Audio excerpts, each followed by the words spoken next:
মান জাদ্দা ওয়াজাদা, যে যেই জিনিস পাওয়ার জন্য চেষ্টা করে ওই জিনিস সে পাইয়াও যায়। দাদাজান আব্বাজান চরমনের জমিনে ঘুমায় আছে। আমার আব্বাজান বলতেন, দিনী মাহফিলে প্রথম থেকে শেষ পর্যন্ত থাইকা বাড়ি বিদায় হয়ে চলে গেলে আমল নামার মধ্যে কম পক্ষে হলেও 50 লক্ষ নেকি এরকম জমা হতেই পারে না।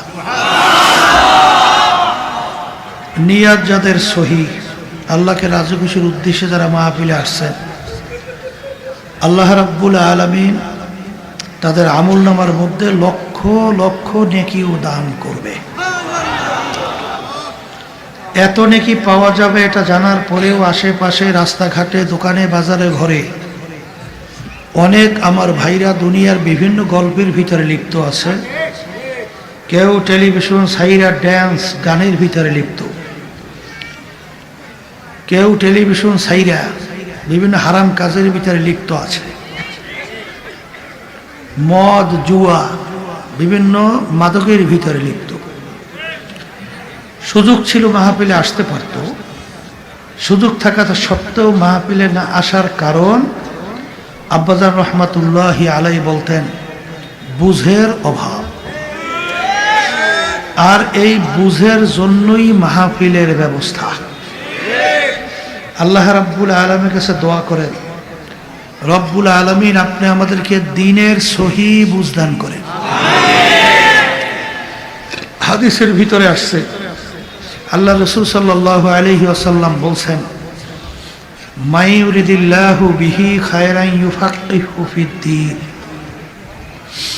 আল্লাহ যাকে ইচ্ছা করেন ভালোবাসেন তাকে দ্বীনের সহি বুঝ দান করে। পাশে একটা কথা মনে রাখা লাগবে, হেদায়েত কিন্তু কোনো পীরের হাতে নাই, কোনো দলের নেতা নেত্রী, কোনো ওস্তাদ বা কোনো বাবাদের হাতেও নাই। হেদায়েত একমাত্র আল্লাহর হাতেই। কথা ঠিক না?